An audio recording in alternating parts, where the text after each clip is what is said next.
Hi, I'm Miss Amber. I'm here with your English 11B live lesson, and today's lesson is themes that withstand time. So I'm going to go ahead and share my screen so we can get started. Okay, this one isn't quite as beefy as some of the others that we've had recently. So hopefully we'll be able to get through it quickly and get you understanding what's here in this lesson. So we're going to start off on slide number 5. You can meet me there. So this first slide is about connecting topics and themes. So it basically just makes the points that all of literature conveys common aspects of the human experience, right? I know that sometimes that's hard to believe because there's a lot of things that you guys have to read for these classes that are not easy to digest. So like the language is old, it's old English. There's some stuff that takes a little extra time to actually read into. But these were the things that people were going through at the time. I think it's important to remember while you're going through these stories and reading them and trying to understand them that these weren't just written to make your English classes harder. These were real things that people were entertained by the exact same way that you and other people are entertained by movies or TV shows. It's just that stories written like this were what was available at the time. So basically, because humans kind of feel similar things throughout history, a lot of those themes work their way into the types of things that people write. So you end up with a lot of commonalities. So it's like things that these stories have in common through different works, no matter what kind of, no matter what year or like what kind of era they were written in. People know what love is like in the 1700s the same way they did in the 600s. People understand what war and difficult times do to people emotionally. Like maybe the problems weren't exactly the same, but the nature of the problems are similar and the way that they make people feel are usually similar. So at the bottom, there's just the conclusion here. When a theme transcends time periods, a literary discussion about the topic develops over multiple literary eras. So what they're saying here is that when you have a issue or a emotion that can be said to be felt by people no matter what age they're in, usually people will read old stories and make connections to them just because they can relate to what is happening. So when you do that, people often discuss those themes and try to figure out like, oh, what made these people at this time write it, and how does that relate to what's going on now? What's the same and what's different? Or even just trying to interpret how things were even further back in the past. The same way that we've been looking back into like old classical British stuff and like early American poetry, or even things so far back as the like beginnings of English. That's something that you guys haven't studied yet, but it's covered in English 12. But in the same way that we use our English classes to look back at the history of those things, people in the past also looked back to see their history. So basically, literature over time shows how thoughts and ideas, it says it right here, related to the topic have changed over the course of decades or even centuries. You never really know what those similarities and differences are until you look at things that were written at the time. There's no way that you can compare your life to how things were, let's say like in the 1500s, if you don't actually read about what was happening then. And there are people who study that. And because so many of the things that we read and base like movies and TV shows, books, games, and stuff off of comes from old material, it's important to study those things to see not just how English has developed over time or how poetry or storytelling has developed, but also to see and make connections between the parts of history that inspired those things, because we go through so many events as humans that make us feel different things. It's important to take a look at, well, what sort of situations did those people get into that made them feel the same way? Okay, so slide 6 is about one of the themes that does reappear over and over in time. And that is the development of themes, gender roles, the relationship between men and women has always been very a thing that's developed over time. That's what I'll say. So maybe in different countries, the tradition is different, or the culture teaches people to do different things, but there's usually a gap between men and women in society. And that's something that has been the same throughout history. And when you have something like that, like a big idea like that, that's being repeated over time, it's important to take a look at how and why. Like it's odd that people in the Western world and in the Eastern world have the same kind of gaps between men and women, even though their cultures are so different. And literature is one of the ways, for example, that we study how those things develop to have a similar effect on men and women, even when the cultures are super different. So they ask you to consider how the relationship between men and women is characterized in The Yellow Wallpaper by Charlotte Perkins Gilman. So pretty much, this was a story that was published in 1899. And they give you an example here, just in case you haven't read it up until now. It says the story portrays a female protagonist who is subjected to her husband's directives. And they give you an excerpt here. I don't like our room one bit. I wanted one downstairs that opened on the piazza, but John wouldn't hear of it. He's very careful and loving and hardly lets me stir without special direction.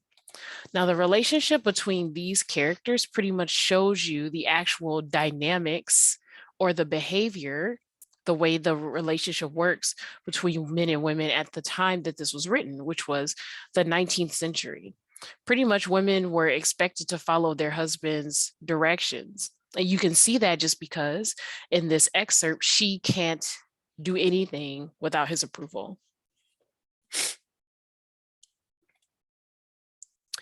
Now on this next slide here, they want to give you something to contrast this. So remember, contrast means something is different. So they give you the differences between what the excerpt we just read from 1899 and Winter Dreams by F. Scott Fitzgerald, which was published in 1922. So we're talking only maybe 30 years difference. But Fitzgerald's story portrays that relationship quite differently. Even though it was written less than 25 years later. In Fitzgerald's story, a young man named Dexter rearranges many aspects of his life at the whim of the girl of his dreams, Judy. The power dynamic shifts from the one created by Gilman in the last excerpt. The man's life is subject to the choices made by the woman. Now, the reason why this topic is important in American literature is because there are different events that took place between these two stories that changed how people viewed the relationship between men and women and how those things played out in real life. There was the women's suffrage movement that caused the 19th Amendment to be passed.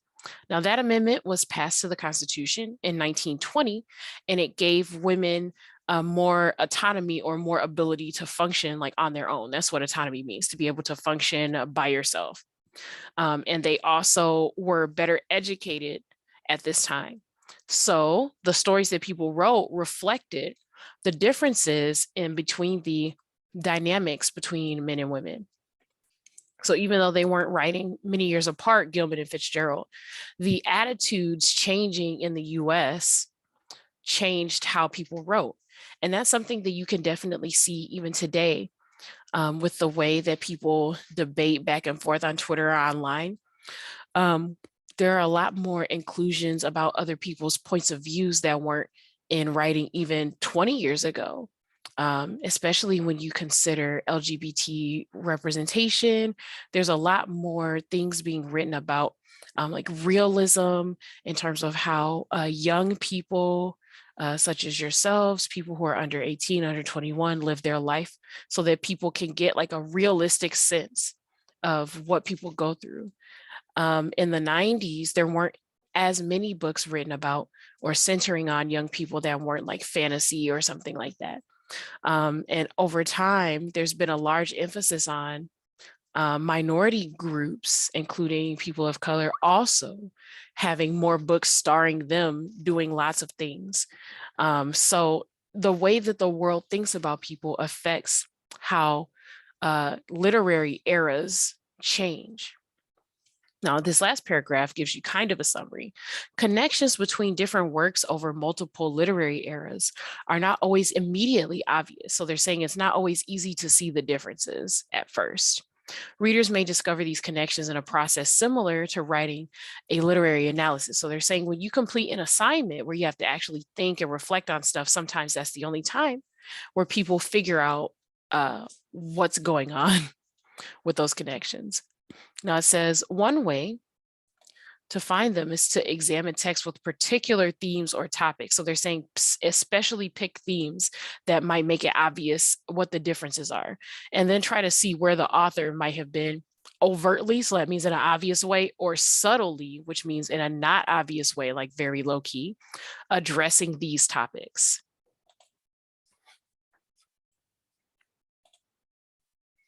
Okay, now slide 9 kind of changes up the subject a little bit so far as what we're learning.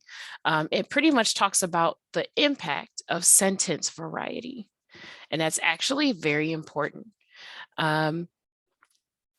Pretty much, it's important for you to be familiar with some of the concepts that are in this list. So we're going to start by reading them. So first at the top, we have a clause, which is a group of words that contain a subject and a verb. And then we have a complex sentence. So a complex sentence is a sentence that contains both an independent clause and a dependent clause. Now, I will try to break this down for you just a little more.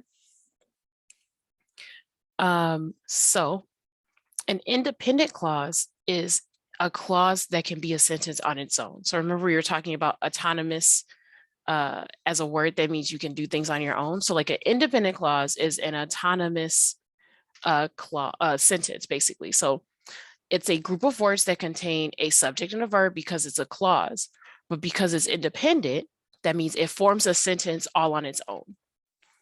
So an example of this would be, I went to the store. And a dependent clause is one that cannot stand on its own. So a dependent clause needs more words added to become a full sentence. So an example of a dependent clause would be to buy some candy. Now, when you take that sentence fragment, to buy some candy, that doesn't tell us who is buying the candy. We get a verb, but we don't have a subject. We're missing the who. Now, if you combine those together, the dependent clause, which needs more information, and an independent clause that stands on its own, that's where you get a complex sentence. So if we combine those two things together, those two examples I gave you, I went to the store to buy some candy. The I from the first clause, the independent clause, that's a sentence on its own, gets connected to the dependent clause to add the subject that you need for that dependent clause. So just try to remember the definitions, like the shortcut for it is to remember independent is when you can do things on your own. Dependent is when you need help from other people. So think of the sentences like people. An independent clause can be a sentence all by itself. A dependent clause needs help to be a full sentence. You have to add more to it. Okay, so now we have a phrase. A phrase is a group of words used as a single part of speech that lacks either a subject or a verb. So basically, if you're describing something, the word that you are describing and all of the descriptors that you use is a phrase. So for example, if you say that low down dirty dog, right? You're using the words low down and dirty to describe this. Maybe it's a person that you're describing as a dog. You're trying to be like shady about it. That person that you're referring to is what you're describing as low down and dirty, for example. So that basically acts as a noun. So instead of saying that man over there, you're replacing the word man with a descriptor, low down, dirty dog. Now I picked that because it's funny, but There are other examples that I could use. So for example, if you wanted to say like if you wanted to say something like the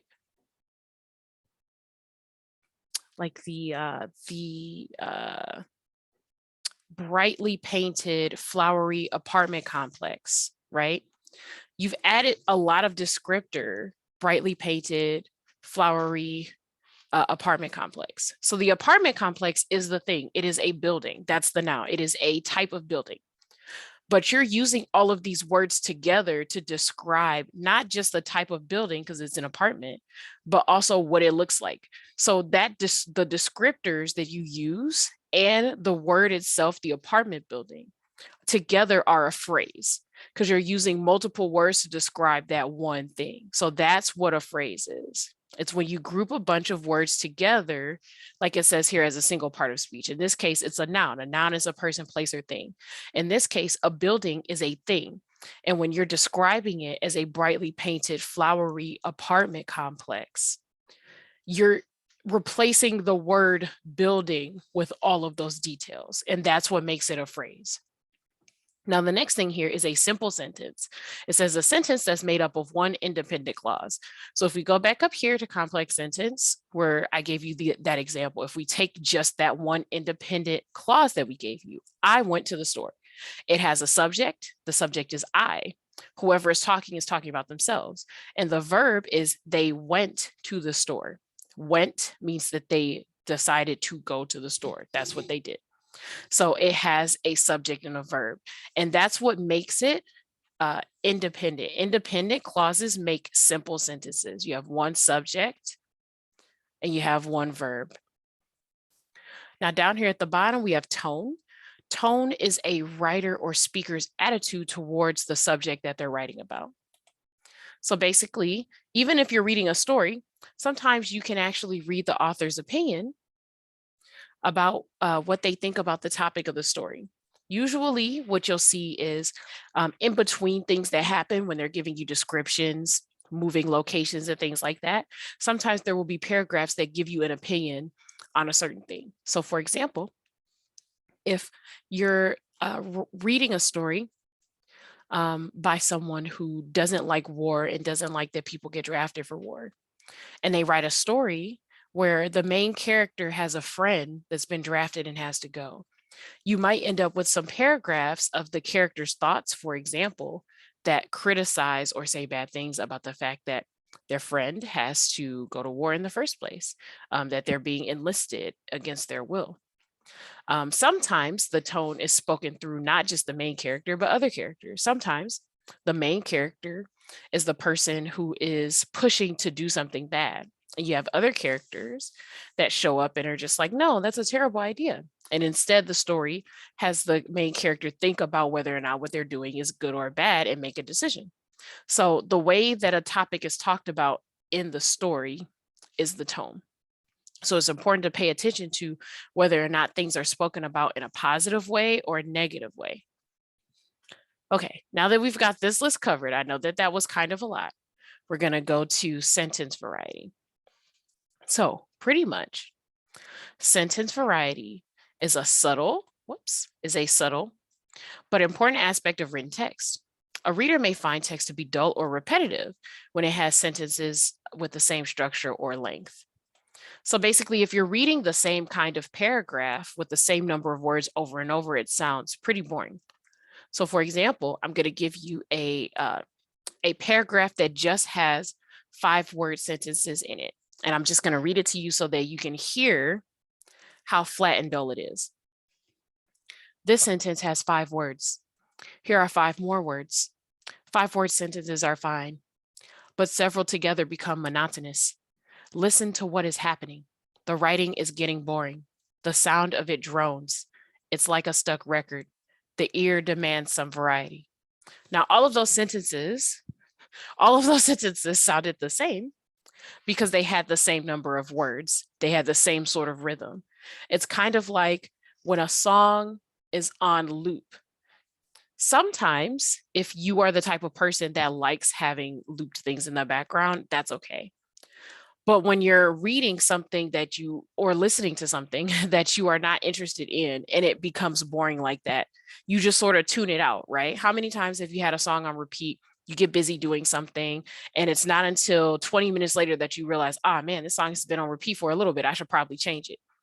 That happens with reading too. If you read words that just sound exactly the same and sentences that sound exactly the same, your brain just sort of shuts it off and your eyes just drift over the words instead of paying attention. So when we talk about variety, we're talking about changing. That's what variety is, changing different things, your sentence structure and length. So not just the way, or not just the number of words, but the way that the clauses and groups of words are put together. And that allows writers to develop different voices, tones, and pacing in their text. So I'm going to give you an example of a sentence, of a paragraph actually, that has more variety to it. This is a continuation of what I just read. Now listen, I vary the sentence length and I create music. Music, the writing sings.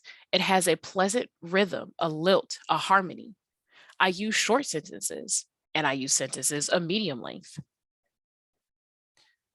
And sometimes, when I am certain the reader is rested, I will engage them with a sentence of considerable length, a sentence that burns with energy and builds all of the impetus of a crescendo, the roll of the drums, the crash of the cymbals, sounds that say, listen to this, it is important. Now, while I've read all of those sentences, that paragraph, those last two sections were very different from just here are 5 words, here are 5 more words. It's very different. And you not only can you use that to engage the reader in what you are saying, but when you're writing a story with different characters in it, you can use the way that you write sentences to help readers tell the difference between different people who are speaking. It's a bad piece of writing if everyone is written talking the same way, because when you talk to people in real life, people don't talk the same way. Some people have like speech quirks. They say uh-huh or like between every single word. Some people say at the beginning and end of every sentence. And so it's very important to keep in mind that when you're writing and when other people write, they choose the types of words and sentence length that they choose on purpose. So for example, here at the bottom, they tell you short, uncomplicated sentences often imply an unsophisticated speaker or a child.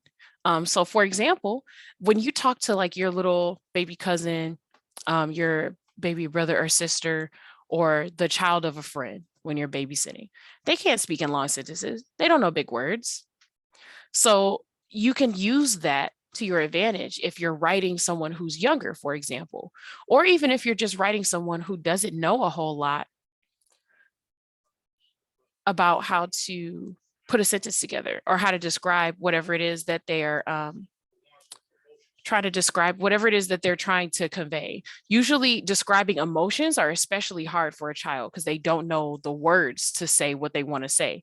Think of all the times where someone's put you on the spot and asked a question and you aren't sure how to answer because it's just difficult trying to describe it. If that happens to you as an adult, it happens 10 more times, more likely if you are younger. But also, that means that the opposite is true. People who speak in long sentences can not only, one, give you a lot of information, but two, a lot of the time they seem smarter, at least if the sentences are put together well. If it's just someone going on and on about something that isn't important, then you can even use that to talk about someone who's like a blabbermouth or like a chatterer. So the way that you choose to write your sentences is important to a story. Okay, now slide 10 gives us some more examples. So I'm going to try to fly through these as quickly as possible.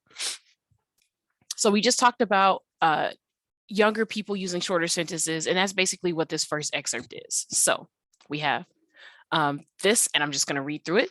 This is from Huckleberry Finn by Mark Twain.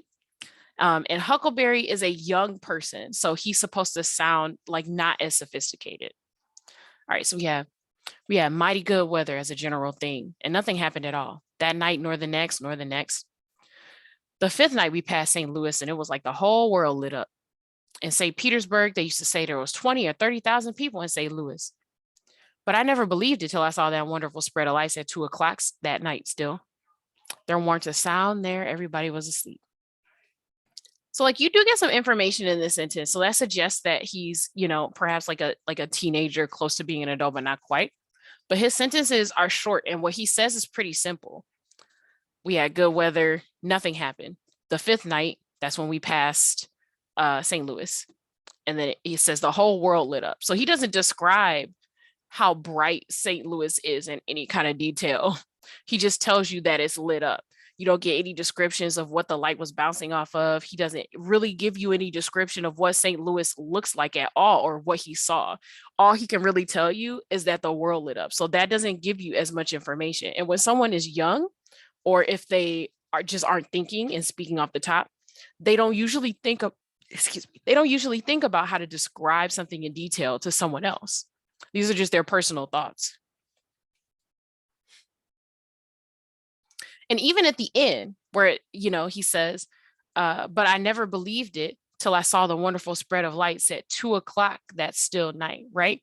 So when he says that, it sounds like he's saying a lot. But when you look at this part of the sentence, he never believed it till he saw that wonderful spread of lights. So he tells you that there's a spread of lights when they pass St. Louis, right? And that's great. But he still doesn't actually describe what the lights look like, what they were illuminating on the coast, what St. Louis actually looks like with those lights on. He still doesn't describe that to you. He just says that he didn't believe it till he saw it. And then he just says there wasn't any sound because everybody was asleep. So you know that it's quiet and you know that it's bright, but you don't know anything else about St. Louis or what he saw. So that's the type of description that you would get from a person who's either too excited to think of what to say or someone who doesn't know how to describe what they want to say. Now they want to compare this to an educated adult character from a book by Kurt Vonnegut, who's a pretty famous author. Now this says, as a friend of the court that will try Eichmann, I offer my opinion that Eichmann cannot distinguish between right and wrong, that not only right and wrong, but truth and falsehood, hope and despair, beauty and ugliness, kindness and cruelty, comedy and tragedy are all processed by Eichmann's brain indiscriminately. Now it says here, this sentence with its multiple phrases is significantly more complex. Now imagine that the voices in these texts were reversed, with Huck Finn being using a complex sentence structure. Twain might have a harder time creating a believable young character with more complex sentences. And that's true. Usually young people are not set on trying to sound super professional when they speak to people. They have to learn that through studying. That's why you study English. That's why you look up references when you're doing resumes and stuff like that, because it's important for you to see how other people who are older than you or who get jobs successfully or who just are really good at writing would phrase things, because it's different than how you think as a younger person. Okay. Now we get a little bit more information about the sentence variety on slide 11. It talks about pacing. So pacing is how quickly or slowly you learn information or pass the story by. So if all of your sentences are long and people have to read through every single one of them to understand what's going on, then your story is going to pass more slowly. It takes more people more time to read through longer sentences.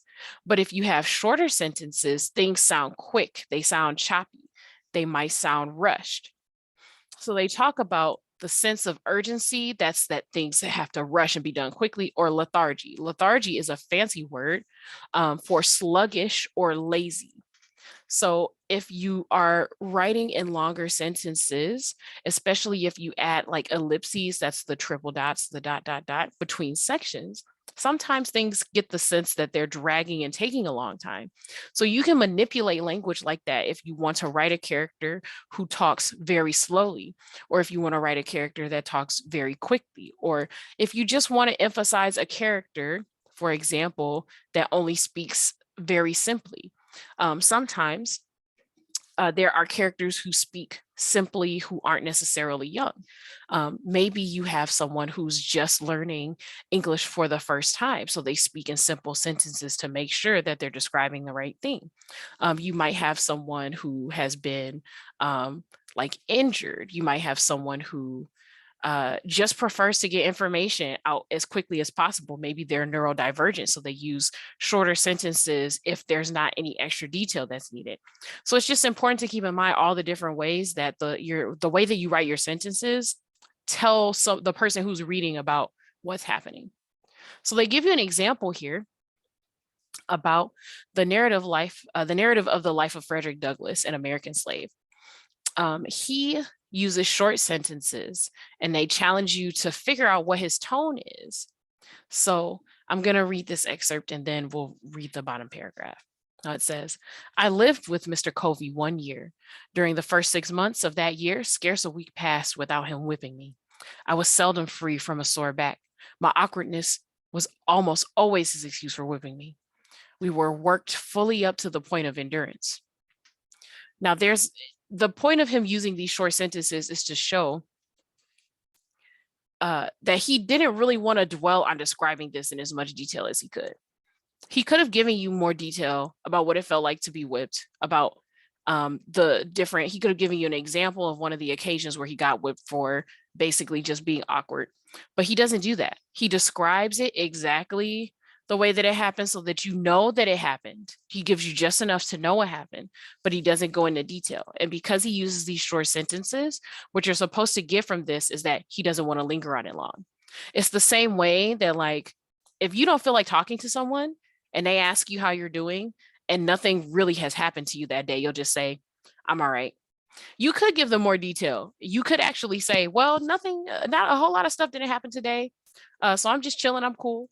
But if you just don't want to talk about it, maybe something bad did happen and you just don't want to discuss it. You'll just be like, yeah, I'm okay. And that's it. That's a flat answer. In writing, even in older writing like this, people use short sentences in that exact same way.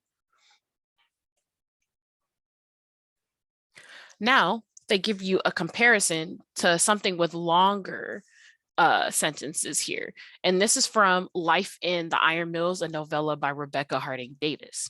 Now it says, can you see how foggy the day is? As I stand here idly tapping the window pane and looking out through the rain at the dirty backyard and the coal bolts below, fragments of an old story float up before me. A story of this old house into which I happened to come today. Now, there's a couple simple sentences at the beginning. Can you see how foggy the day is a very short sentence. And as I stand here is a short phrase. So the mix of these things creates kind of like a conversational tone. So she goes on for a little bit in this second sentence, and it kind of reminds you of someone going on and just sort of like explaining things. So it's supposed to create a conversational tone. This was like how people actually spoke during that time. It says, in particular, the long, complex second sentence with its multiple clauses and phrases brings a slow, measured pacing to the text. Like, you can't escape all of these sections. This is a long sentence, so you can't really escape it. It says the narrator is reflexive and preparing to tell a bleak story about how they happen to come there. So in conclusion, it pretty much just says that sentence variety can sometimes indicate different voices or give you a pace that matches a mood or a setting. So maybe if you're writing people having fun outside, you would write short, choppy sentences because the fun is happening very quickly. Time is passing quickly. And when things are really sad, when someone's brooding, they got their headphones on, they're thinking deep about some mistake they made or someone's feelings they hurt, you might make the sentences longer and write more about their feelings than you would about a moment where they're happy, so that the reader can feel like, well, it felt like forever that they were sitting there thinking to themselves about what was going on. And they're saying all of this to say the point of going into sentence variety is that the excerpt for this lesson, The Way to Rainy Mountain, they want you to think about what types of sentences were picked and what the effects of those sentences were on the actual story. If there are short sentences, think about why that might be. If there are long sentences, think about why that might be.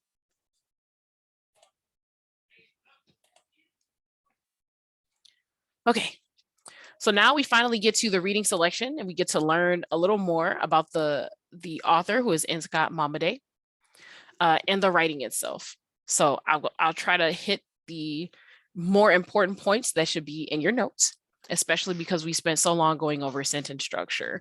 I know that at this point in English 11, you're not learning a whole lot about literary stuff that's usually like English 9, English 10 stuff, but it's important to have a refresher every once in a while. Okay.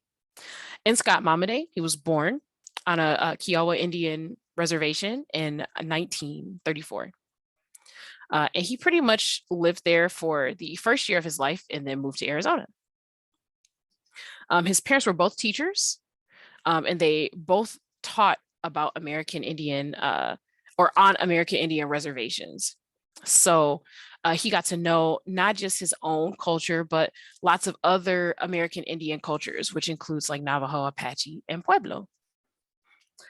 He's pretty famous. Momaday is pretty well known. He tried to educate a lot of Americans about American Indian tribes with his writing. He's known for writing essays, novels, poetry, plays, and he's even drawn and painted different subjects and things about American Indian cultures. In 2007, he was awarded the National Medal of Arts for his efforts to celebrate and preserve American Indian art and oral tradition because he had done so much. And the reading selection for today, The Way to Rainy Mountain, was published in 1969. And it was a story that was illustrated by his father, Al Momaday. And basically, The Way to Rainy Mountain is a collection of Kiowa stories that he learned while studying the oral tradition. So that's the tradition of memorizing stories to pass on to the generation through performance. So the stuff that they picked for this lesson is like an introduction to his collection because he has such a big amount of stuff that he's covered. Now, the next slide here is about recognizing cultural details. So we know that most of our students do not happen to be American Indian, but also on top of that, a lot of the readings that you're going to be doing, not just in this class, but in your future 12A and 12B classes, are going to be about different cultures and time periods where even if the types of people are those that you know about, their cultures were very different. The way people lived over time changes and are very different. So it's actually very important to be able to pick out new information about cultures that are unfamiliar to you. So it says here, when reading text written from a perspective you've never encountered before, you might become confused by new cultural details. It's important that you understand and appreciate different customs to get the most out of reading. And that's important. The thing is, the world doesn't exist in a vacuum. Different people from different cultures have contributed to every part of the world and every industry in the world. So it's actually important for you to be exposed to other cultures and the types of things that they wrote so that you can at least know that they exist in the world and about things that happen. You don't want to be that person that's caught, someone mentions something that's topical. Maybe there's like a trend going on. Maybe there's an important like event that happens in American society, and you're the only person who's never heard of this group of people or the type of historical event. You don't want to be caught lacking that way. And that's part of why we give you so many different things in your English class, because it's important to at least know that these things exist. I try to tell students this all the time. I know that sometimes it seems tedious when you're going through these classes and you're like, why do I have to learn this? I'm not going to use this in real life. We know that you're not going to use some of this in real life, not in the, no one's going to ask you, hey, Did you read this one excerpt from The Way to Rainy Mountain, right? By Mamade. But it is important for you to know who he is and at least a little bit of what he wrote so that you know that it exists in the world. It's the same with math, it's the same with social studies, it's the same with sciences. The goal isn't to get you to memorize everything under the sun. The goal is to expose you to so many things that if you end up needing to reach back and remember that something exists, to refresh yourself or to start a journey where you do need to learn about it, you know where to start. It's hard to tell where you're going to end up in life. It's hard to tell what your career path is going to be. Sometimes things change drastically, but at least if you know that something exists, if you know that geometry exists, if you know the baseline for how to calculate something, if you know that Mamade is a famous American Indian writer, if you know about American history, if you know a little bit about history in the world, how things develop. Whenever someone says something to you about a global issue, or maybe you're in a program where something is suddenly relevant, even if you don't know, you can say, well, I knew that that was a thing. Now let me do more research on it because I haven't heard of it in years. That's really what it's about. It's so that you're not starting at step zero with, oh, snap, that's a thing. That's a thing that actually exists. You don't want to be that person. So it's important to keep that in mind with cultural stuff too. You don't want to be that person that doesn't know that something exists. Because when you don't, and you hear about something that's completely new because you weren't paying attention or you don't remember, you have to relearn and stretch your brain to wrap around the idea of the thing even existing all over again before you learn more about it. And that's sometimes very difficult. Think about some of the information that you've learned as a child that's changed your life significantly. Maybe learning that people aren't always good, maybe learning that some people can be selfish for their own gain, maybe learning about what actually happened in a conflict that you thought was straightforward. Uh, think about, for example, when you have friends or family who are fighting. If you only know one side, you might base your thoughts or decisions on that one side. And it's possible that if you find out the other side of things, maybe it's not as clean cut as you thought. And you might have to shift your whole view of what happened because you were so dead set on what you knew being the truth. That's why it's important to be exposed to these things. And that's why it's important to read about different cultures in your writing. You don't want to be caught off guard not knowing that something is a thing or has been happening for a long time. Now, what's cool about cultural details and stories is that it often shortens things for you. You don't have to go visit a museum or go to a reservation where you might not be allowed, or know someone who's American Indian to at least get some small idea of what their customs are. And using this excerpt as an example, you're going to see some descriptions of customs in the text. Now, either they're going to tell you what it is directly, they'll explain, oh, the name of this ritual is X, here's what we do, or they'll give you clues. They'll give you a descriptor of someone going to pick up something, going to do a certain dance or sing a certain song. Perhaps someone will go to a special location that's like sacred to a group of people. And that's your clue that there's a custom. So when you encounter stuff like that, the story itself is just trying to tell you what's happening the way that the writer experienced it or the way that the character experienced it. If you are curious about something that you read in this class or even on your own, don't just leave it there at the story. Make time to look it up. Don't just put it on a list and wait until later. Start to do the research now. Open a new Google Chrome tab on your phone. Open a new Safari tab on your phone and look up, oh, what is this? That way you've actually done something, you've learned a little, and you can come back and actually understand what's happening. Now it says you can look on the internet or conduct research at the library to make your own notes about different cultural practices. There are websites that give detailed descriptions about customs and traditional rituals related to birth, marriage, religious holidays, and death across different cultures. Now, again, the goal isn't to force you to change or do something different in your own life. But it's important for you to know that things happen differently in different parts of the world. And sometimes those things are interesting. Maybe there's something that someone does at a wedding that maybe you wouldn't have thought to do, but that is like really cool. Or something at like a funeral, or maybe there's a culture that celebrates when you hit a certain age for a specific reason. And you're like, oh man, I wish that like I had something like that. Like I definitely had a time in my life when I recognized things were changing for me, and I would have liked to have this sort of celebration. Like quinceañeras is a example of that. It's definitely like a teenage celebration that comes from Hispanic and Latin cultures, but most Americans don't have those sort of celebrations to celebrate coming into young adulthood as a teenager. And a lot of people wish they would, because there's a lot of changes that take place. And also it's just, nice to be celebrated for overcoming the difficulties of figuring yourself out and going through school and stuff. And there are other cultures that have different types of milestones that happen over time. But unless you take time to look them up, when you encounter them or when you hear about them, you'll never learn anything. Alrighty, I made this slide very long. So they give you the link to the excerpt here at the bottom. Take your time to read this.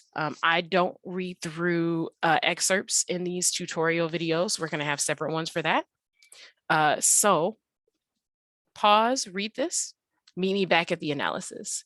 If you're the type of student that thinks you're going to have a rough time with the excerpt and you want to read the or have me go through the analysis first, you absolutely can. I'll go through it, but you have to make sure that you go back and read through the excerpts, because there will be questions about them on the mastery test. Okay, now the analysis here is pretty much that the writing in the introduction to The Way of the Rainy Mountain is similar to the earlier quotation that we got from Rebecca Harding Davis's work. So the story within a story. I'm preparing to tell you a story. Here's the situation. So there's also long sentences. They share that in common. And there's multiple phrases and clauses. So there are just a lot of complex sentences.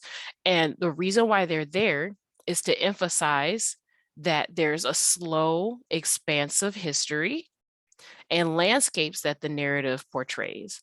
So since landscapes are basically like vista views, so like actually viewing a big window of nature. So you're outside and you're looking at everything in your view, right?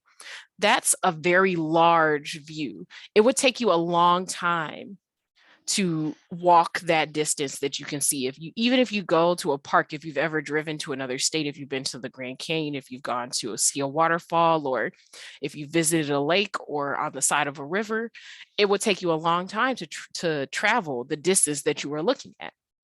So he uses those long sentences to give you the sense of how big and grand those sort of locations are, and to give you a sense of how big and grand the history of these peoples are. And you can tell that he's doing it on purpose, because his style changes when he writes down the story that his grandmother told. The sentences are much more straightforward, they're shorter. And even though we don't get told directly the reason why, the fact that he chose it on purpose means that it could be just because the story is that straightforward. That's how people learn it. Maybe it's to imitate his grandmother's speech, since that's his grandmother's story that he's giving us in that introduction. But it's important to notice the difference between those two types of writing. Okay, so on slide 18, they give you an Inuit creation story. And it's similar to Mama Day's grandmother's tale. And it's similar for, it says, both obvious and subtle reasons. So they break this down here basically. Both tales are creation stories that describe how part of nature came into existence.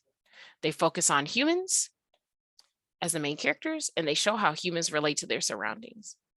And even though they're told in transcribes several hundred years apart, they exemplify, that means they are both an example of the similarities in American Indian stories over time. So sometimes when people write stories, they try to make them different from the last person who wrote stories so that they can see or people can see how writing has developed. But sometimes in very traditional cultures, it's important to do things the same way over and over to preserve the way that things were done in the past and honor those people who put in that effort. So certain cultures will do things the same way, even if there are different ways to do it. And American Indian stories are one of those things. They're told and written in a similar way to honor the people who wrote them originally, to honor the art of storytelling from that culture. And then they talk about another commonality, which is the theme of the relationship between humans and nature. So we're looking at this story from the past, the Inuit creation story. Make sure that you take time to read that if you haven't already. But we're comparing that to the story in Mamaday's introduction. He was retelling a story his grandmother told him. Now, because of his age, his grandmother is definitely not as old as the Inuit creation story. That's a very, very, very, very old story. So it's very important that those two stories have things in common, because writing and how people tell stories has changed over time. So it is important to note that despite being composed or written so many years apart, they have a lot in common. Now, the relationship between humans and nature cropping up in both of these stories means that not much has changed in terms of how these people, even in recent times, view the themes of those relationships. Now, it says here in both stories, the natural world is protective and nurturing towards human life. In the Inuit story, that's the older one, Raven shows the first man all of the animals, explaining their uses and recognizing the man's loneliness. He creates a companion for him. So Raven creates a companion for the first man because he's lonely.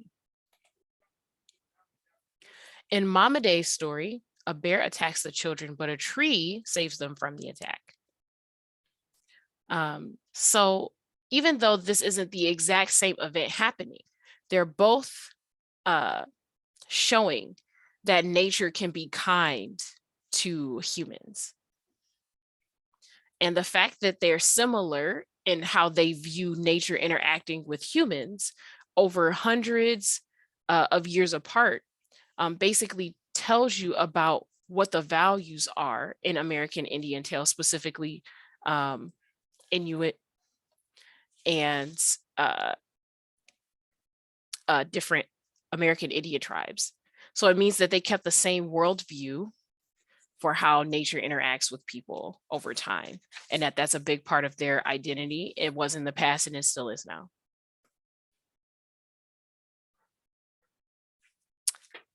Let's see. Okay. So now we have how the world was made. Give me just one moment. Okay, how the world was made. It says here that American Indians did not have written languages before encountering Europeans. The development of American Indian language character systems didn't begin until the early 19th century. So they're giving you historical information here. They're talking about there actually being an alphabet and ways to represent different sounds. So before then, and I guess we'll note, just as a reminder, I do this in a lot of lessons, but just to reinforce and make sure, this says the 19th century. So to find out what year they're talking about, you want to take that number 19, subtract 1, that gives us 18, and then add double zeros. So we're talking about the early 1800s. That's when the American Indians first started recording written language systems or written character systems for their pronunciation and things. Now, instead of recording their stories in a written way, what they would do is pass them down through oral storytelling. So you would have a storyteller who was designated to tell stories to the new generation and learn. And that was the goal. That was that person's job. They had to do that. So they were memorized, recited, and passed down through generations. There was someone designated to do that, or multiple people. Now it says the legacy of the oral tradition is found in Mamaday's The Way to Rainy Mountain. The Cherokee story, how the world was made, was preserved through oral storytelling. So that's how it was passed down. Creation stories explain the origins of existence according to the traditions of a culture or religion. So this story, How the World Was Made, describes how the earth came to be and how animals and people came to inhabit the land. So how they got here. Now, on the next slide, there's going to be a video that explains this story. Take your time to actually read through this, to listen to it. It's 5 minutes and 49 seconds, so just about 6 minutes. So go ahead and take a moment to actually listen to this video, understand the story, and then you can meet me at the next slide. Okay. I assume that you've listened to the video. So we're going to go over slide 21. And this pretty much just breaks down what kind of story this is. So this story, How the World Was Made, is an example of an Earth diver creation story. Now, Earth diver stories feature the planet emerging from water, so coming out of the water. So there are different types of creation stories that have been covered in other lessons, but they give you a little comparison. The ex nihilo stories are stories where things just sort of come out of nowhere, like a god just makes things. So ex nihilo means out of nothing, basically out of the void. Earth diver stories usually show the world being made from a large body of water. The featured character is the Earth diver. And all of this is important because they're basically giving you a list, a refresher of what Earth diver stories are. So to cover this list, the Earth diver stories portray the creation of the earth from a body of water. That's the first thing. 2, the featured creature is called an earth diver, and they usually go into the water to bring up a small amount of sand, mud, or earth that ends up becoming the rest of the planet. Usually they're supporting characters. Those supporting characters are almost always other animals. And they pretty much try to do the same thing but fail. But once the earth diver is successful, the piece of sand or mud that they bring up becomes dry land. Almost all of the stories are like this, and that's why there's a category for them. They let you know that this Cherokee story describes the earth diver as an animal, and the story also uses vivid imagery. So vivid means like very strong, very easy to imagine imagery, which is like a description of what things see or smell or look like. And then they give you the excerpt here. The streams that come down from the mountains are the trails by which we reach this underworld, and the springs at their heads are the doorways by which we enter it. But to do this, one must fast and go to water and have one of the underground people and have one of the underground people for a guide. So that's the vivid imagery. They're explaining they tell you there are streams, the streams come down from mountains, and that those are the trails that people use to reach the underworld. So they're giving you a description of the actual path. You can sort of get like a vague idea of what it looks like. So they want you to consider the differences and similarities between this story, the Cherokee How the Earth Was Made story, and the creation story from Mama Day's The Way to Rainy Mountain. There are things that they have in common in terms of like the animals representing nature, the traveling that's done. So this is what we mean by themes that withstand time. These similar things have been passed down from generation to generation. And it doesn't just happen with American Indian writing. There are themes that come up from every culture that get passed down. There are certain things that we all experienced growing up, falling in love, losing people to death or disease. These are things that are written in stories as well, over and over and over. People struggling with trying to figure out where they fit. Trying to figure out what they want to do in life. These are all things that we experience. So they come up in stories over and over and over again. So the American Indian stories is like a big picture idea of themes that have been passed down over the generations. But there are other things in other cultures and storytelling traditions that pass down too.